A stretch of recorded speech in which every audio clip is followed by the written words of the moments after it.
This is Life Transformation Radio. Prepare to engage. Seatbelt activated. Download initiated.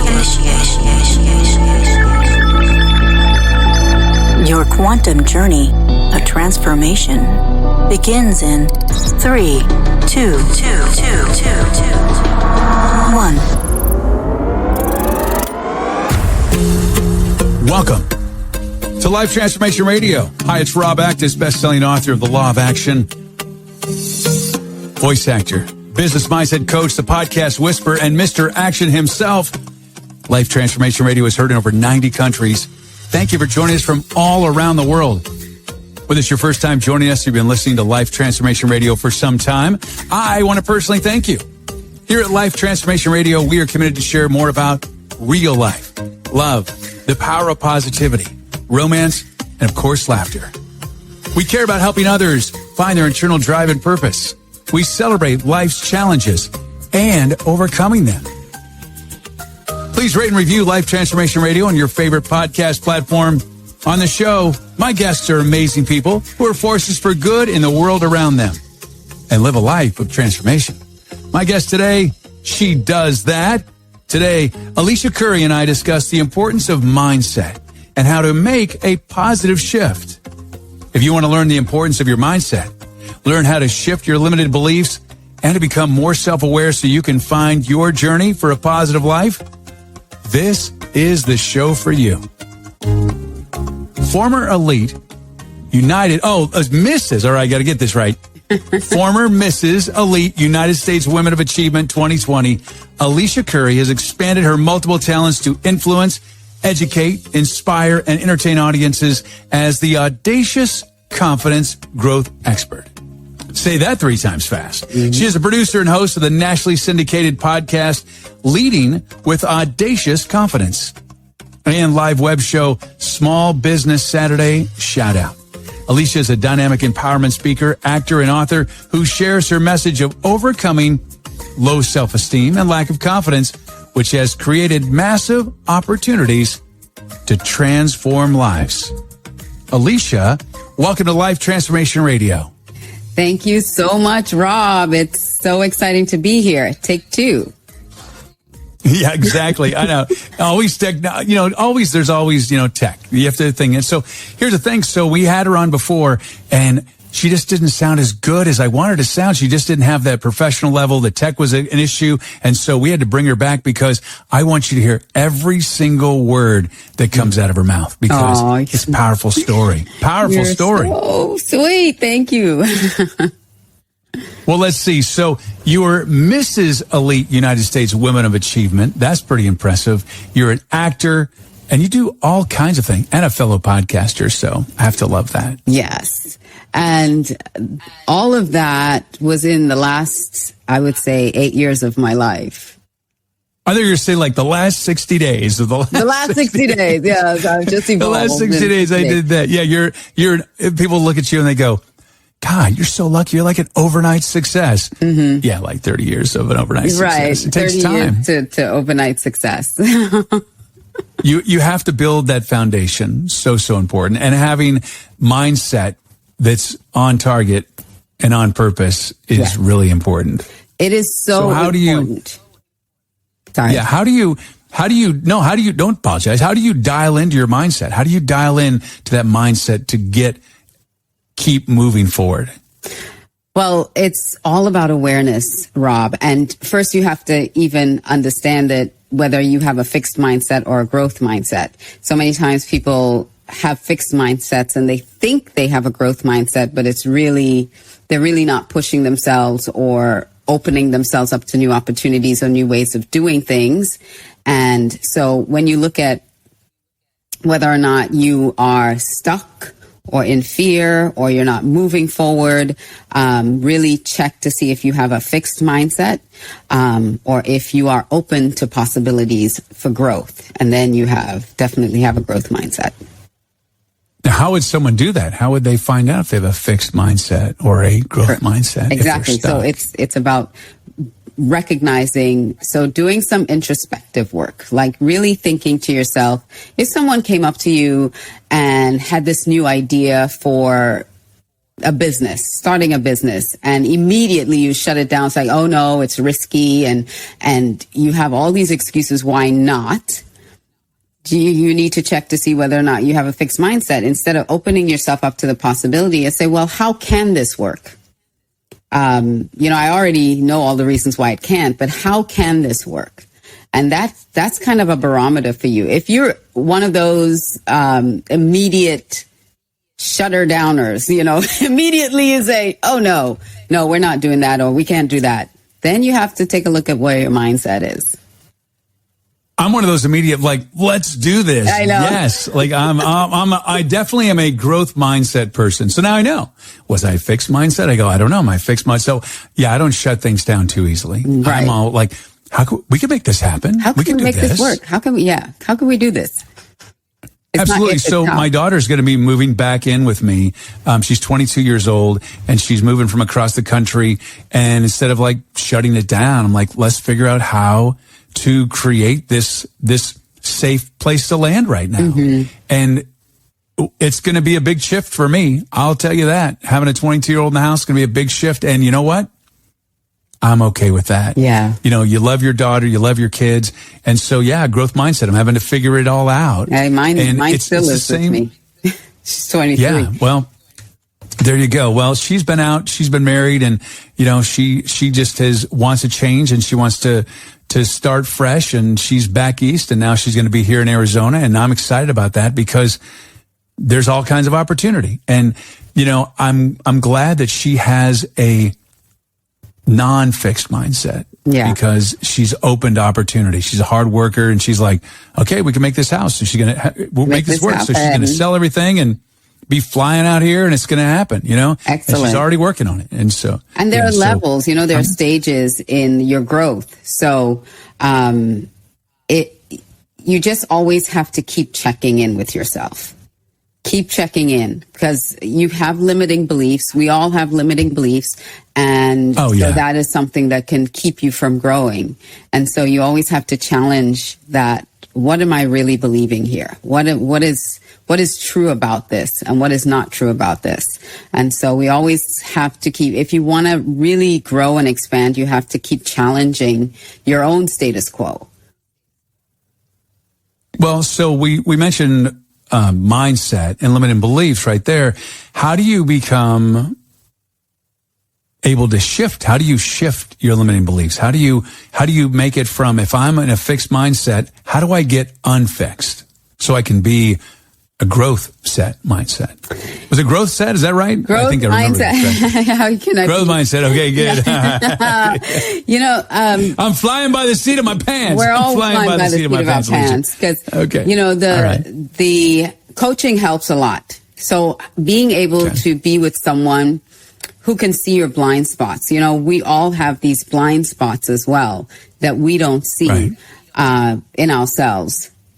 And so when you are being coached by someone, whether it's a life coach, business coach, depending on where you want to go in your life, they're able to see things that you can't see about yourself to help you overcome certain things.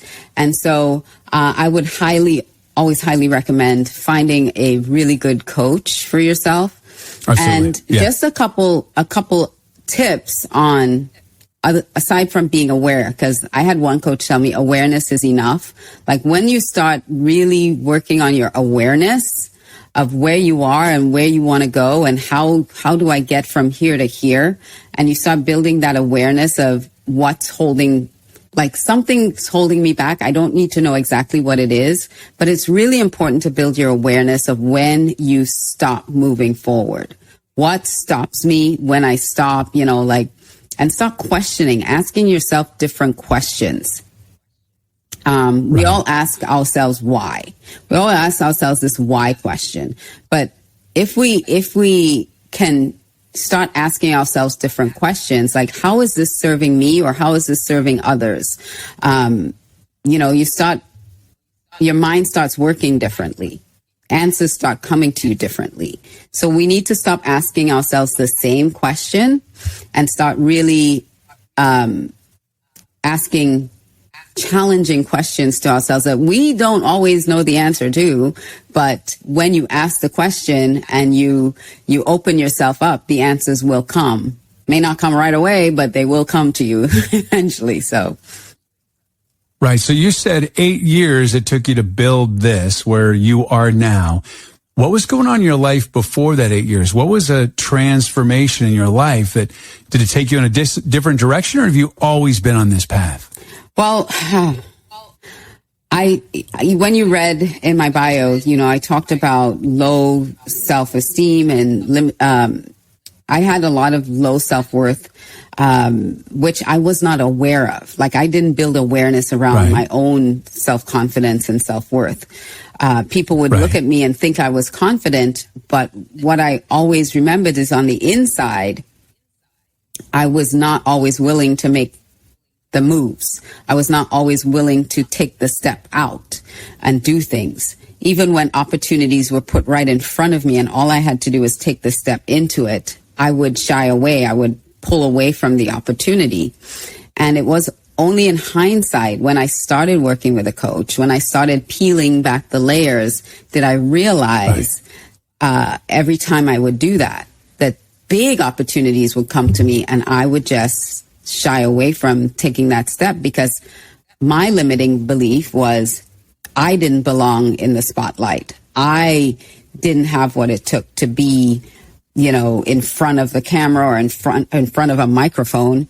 And so my own limitations kept me from stepping out and doing the big things that in my heart I wanted to do. I had a desire to do, but I couldn't do it. Was it a worthiness issue? Did you not feel worthy, or you thought that someone else should be in front of the microphone and someone else should be in front of the camera? Because it's just me, Alicia. I'm not, I'm not anything. Not that person. All the imposter syndrome stuff, and my background, how I grew up, and I didn't even realize this at the time. And again, it's peeling back the layers. But I was born in Trinidad. Small island in the Caribbean, if nobody knows where that is. It's a small island in the Caribbean, close to Venezuela. And when I was 4.5 years old, and back then I was a really bold, outspoken child. I was, I was a tiny little thing, but everybody knew I was in the room, right? Those children that everybody knows when you arrive. Yeah. And when I was 4.5 years old, two things happened. One, my mom shaved off my hair because it was too unruly, much like me. They couldn't control it. So people started looking at me as a little boy. So completely not shaved off not your like hair? you bald, but a little short afro, a little fro. Like Rob bald. I love it. Not like you bald. Not like you bald. Not like me bald. That's funny. Oh, that's hilarious. So she cut my hair really low, and so people mistook me for a little boy. So I had to keep trying to convince people I wasn't a boy, I was a girl. And then we moved from Trinidad all the way to Australia, all the way on the other side of the world, to a small university town, because my father started going to university there to get his PhD. And for 5 years, I lived in this really small town in Australia. And back then, in the 70s, there were no people that looked anything like me and my family in that town. In Australia. In Australia, in that particular town. So going to school was interesting because I stood out just by nature of how I looked and how I sounded, my accent, and everybody knows an Aussie accent is really even though thick. they have an accent in Australia, absolutely, and then a Trinidad accent, that's like. They're like, where did you come from? What is this? And so I would get questions as a 5-year-old in school that I didn't know how to answer. It's like, why is your skin this color? Do you taste like chocolate? Why is the palm of your hand white like us and the rest of you is dark? Like all these weird questions. Wow. And I'm like, as a 5-year-old, I have Why is your hair like that? Context. Do you wear clothes where you're from? Do you live in huts, or is this strange for you to go to school? And I'm like, we go to school. I wear clothes, Were these the 5-year-olds or were these adults? It sounds like the adults were the ones that were asking the question. Every level of human being, from the children in my class to older children to some of the adults, because they just didn't know. And I look at it as out of ignorance. Yeah. They don't know. They weren't doing it maliciously from my. And the internet wasn't around back then, so the internet wasn't there. They only know what they know. Right. So they didn't know. And so as a 5-year-old, being asked those questions made me shut down. And I didn't realize it. I didn't want to speak because I was teased for the way I said things. So I didn't want to speak, but then I didn't know how to answer the questions. And little by little, I lost my voice. And I wanted to just disappear. I would walk into a room and get stares, and I just wanted to disappear. And that translated throughout the rest of my life. As we moved back to Trinidad, now I looked like everybody. I thought, great, life will be good again. But now I sounded like an Aussie, right? So I had this thick Australian accent. She had an Australian accent? Oh, wow. So I look like I look, but when I open my mouth to speak, I get the head flipping around like, where did that come from? Who's that? And then the teasing, say this word, say that word. And they would mock the way I spoke. And so I shut down again. I stopped really speaking. And the thing is, I didn't realize the effect that had on me as I grew up, because I wanted to assimilate so badly. So as fast as I can assimilate, instead of standing out and being who I was, I tried to fit in as much as possible and kind of lost my identity of who I am, just trying to be like everybody else. And the other thing with moving back to Trinidad is I didn't know the culture, because I'd spent so much time in my childhood in Australia. I didn't know the culture and the music, and I was teased again for all those things, not knowing what particular fruit, like what is a mango? I don't know. Like I wouldn't, if I asked, well, what is that? Out of curiosity. Now I'm 10, 11 years old and I'm asking out of curiosity, and I would get people laughing at me like, how do you not know this? I'm like, how am I supposed to know? So, so that had a profound effect on me, being not only not wanting to be seen or heard, just trying to be like everyone else and just be ordinary so I wouldn't stand out. But I was not born to be ordinary. That's what I discovered. I was not born to. No, not at all. I mean, you were a very vivacious, powerful woman, and it just blew my mind when you said that, because I just would have assumed that you were always like the way that you are now. I had to go back to. You weren't. I had to go back actually to my 3-year-old self to find myself. All right. To really discover who was Alicia, like who was she? Right. And I remember being 3 years old and being that really audacious, bold, outspoken, everybody knew I was in the room child. And I said, well, that's really the essence of who I am, and I need to be that again. And I had to go through this journey of discovering what that looks like now as an adult. Who is this? And that happened in my 40s, so I'd been like kind of gone through this whole time in my life. Just shows it's never too late to start fresh. Exactly. And this having that conversation with my daughter today. I'm like, you know what? You're 22. You got a lot of life ahead of you, and you get to recreate. You can recreate anything about yourself, as long as it's coming from a place of authenticity, as long as it's coming from an authentic place. And now I am, someone asked me just recently, well, what can't you do? I said, I don't know. And I'm eager to discover what it is. I can't sing, but I can learn. if I wanted to. Right. But, you know, right. and that's the right. thing. When you open yourself up to possibilities, the world is really opened up to you to do anything that you put your mind and heart to. And that's really what Audacious Confidence is all about. It's about allowing people to really tap into and recognize the power that they have inside of them to create the life that they desire and really step into that. I love it. So just to dive a little bit deeper, audacious. Like, what is the definition of audacious? It's bold, courageous. All right. It's just, you know, stepping out. I like it. So Audacious Confidence, how did you come up with that name? How did that land on you? How did that land? Well, my initials are AC. And so as I was doing my brand and coming up with my own brand for myself, I wanted to use my initials. I wanted to use the AC, and because confidence had become like a through line for everything I was doing, I'm like, it can't just be confidence. Like, I need something else. And I started going through a bunch of other, words to try to connect it to confidence. Actually, it started off with courage. Courage was the word I started using. And it's so funny because in this branding course I was taking, I had like an accountability partner.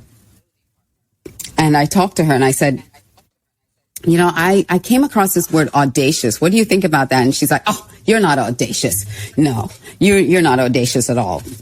Keep looking. Right? That was kind of what I think she's wrong. I think it's a total fit. I think you're totally audacious.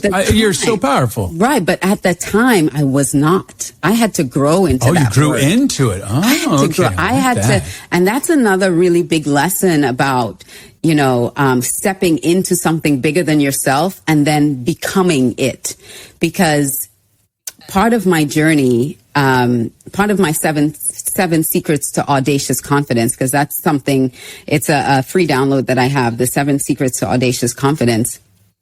One of the steps is the alter ego. And that's when I started really building out my alter ego. And I had this word audacious, and I didn't like it either, because I felt like it was a negative word. Sometimes people use it in that way that, you know, when someone is audacious, they're kind of obnoxious and they're right. a bully, or, you know, that's kind of the connotation that it had when I thought about that word. And I think that's what my friend was thinking about too. And I said, you know, I get to define what this word is. And I looked at all the different definitions of that word in the dictionary, and I picked the ones that resonated with me. And bold resonated. And I said, okay, so we're going to use audacious to mean bold, and brave. And that's what I want to connect with. And so, the alter ego was one of my steps to audacious confidence.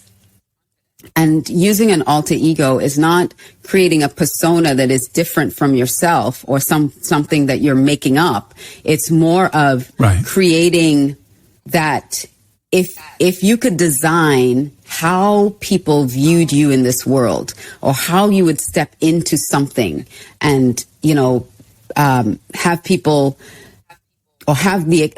experience you in a certain way, what would that be?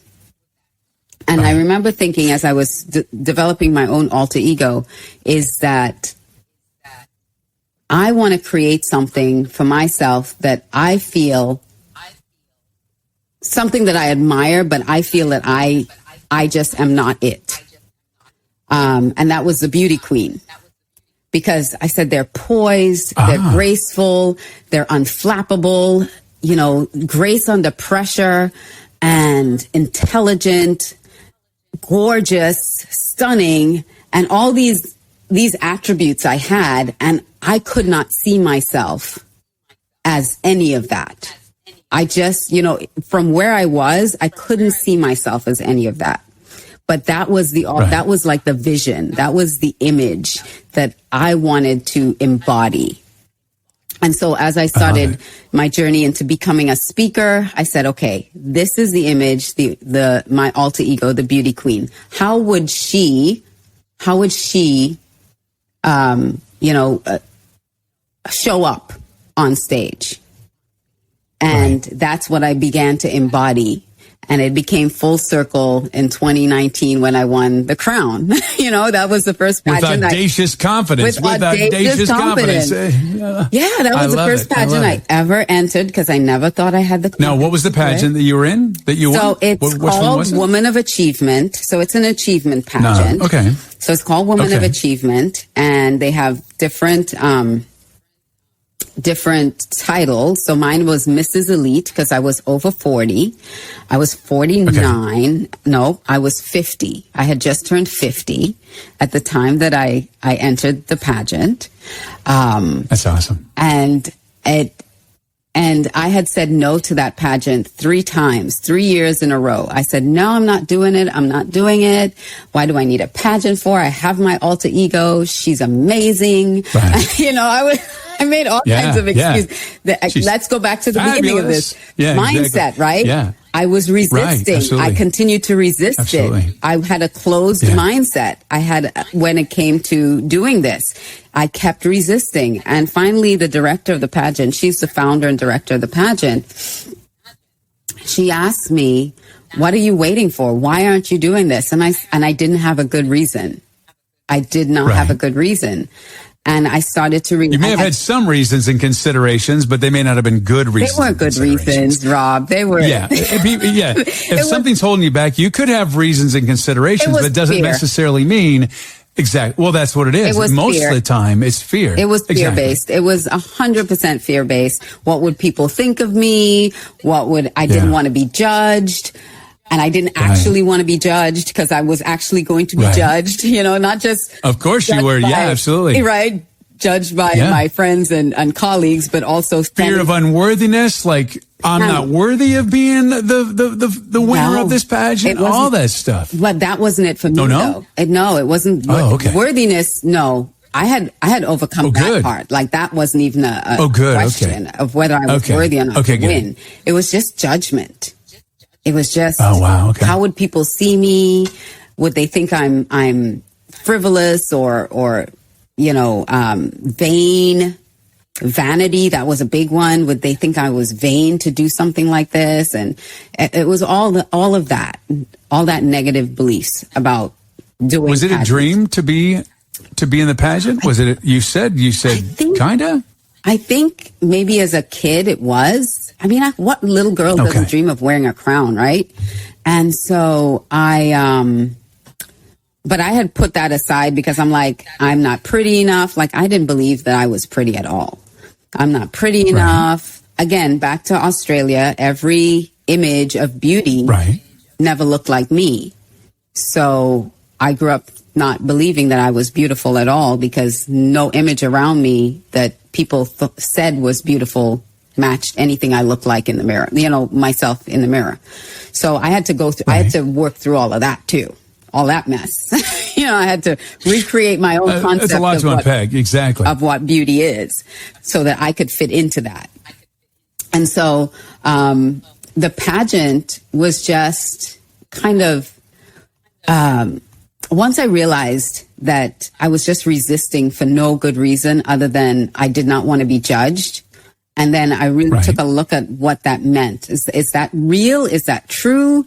Is that really something to stop you from moving forward? What other people think?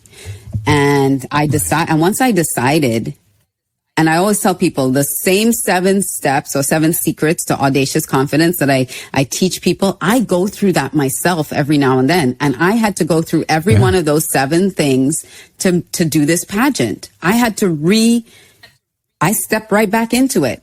I had to love myself, know myself and love myself. I had to prepare myself for it. I had to look at my talents, assets, gifts, and skills. I had to go through each one of those 7 things. And then once I said yes to it, I was all in. I was like, I am bringing home that crown. I am in it to win it. But, not in an arrogant way. I was just like so excited to go and meet new people and experience this whole thing.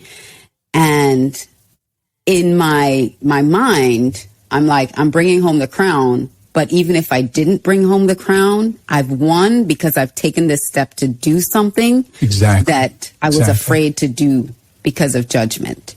So I think when you break through your fears, it's a powerful thing. Yeah. It's a powerful thing. Yeah. It moves a lot of things. All right, so what gets you out of bed in the morning? What is your why? What makes Alicia tick? Yeah. Like, why do you do what you do? I love that question and hate that question at the same time, because for the longest while, my why was external, because I felt again that my why had to be connected to, my kids and my, all this stuff. And it's the why that everybody talks about. And for a long time, that was my why. It was my children, and I had to be a good example to them. And then something shifted in me in my late 40s, and my why became, I need to be the best version of me every day. Like, I need to grow every day, and that's what gets me out of bed. That's my why. What can I do tomorrow that elevates me even just 1% more than it was yesterday? What can I do to be, because my goal in this life is not just to impact as many people as I can impact and influence and inspire them and entertain them, but also to be the best version that God planted in this earth of me. By the end of this, to say, yes, I grew, I expanded, I increased, I multiplied, and I was the best version. By the time I close my eyes, that is the best version of who I was in that moment. That's what gets me up. I love it. Okay, you mentioned that you had a gift for the listeners. Where can they get that? So it's the 7 Secrets to Audacious Confidence that I've alluded to. So they can go to audaciousconfidence.com and download. There's a video, and then there's the PDF as well. So there's a video series that they can go through for free and download the PDF. And they can also get it at alicia360.com. So either one of those. If they can't spell audacious, because I know it's a crazy word, they can go to alicia360.com and they can get it there as well. That's wonderful. Alicia, thank you so much for being here today on Life Transformation Radio. I appreciate it. Thank you so much, Rob. Thank you so much for your support and taking time out of your busy and precious day to listen. We so appreciate it. Thank you for allowing me, along with my very special guest, Alicia Couri, to touch your heart, move your soul, and inspire you to live a life of transformation. I'm Rob Actis. Until next time. This is Life Transformation Radio. Download complete.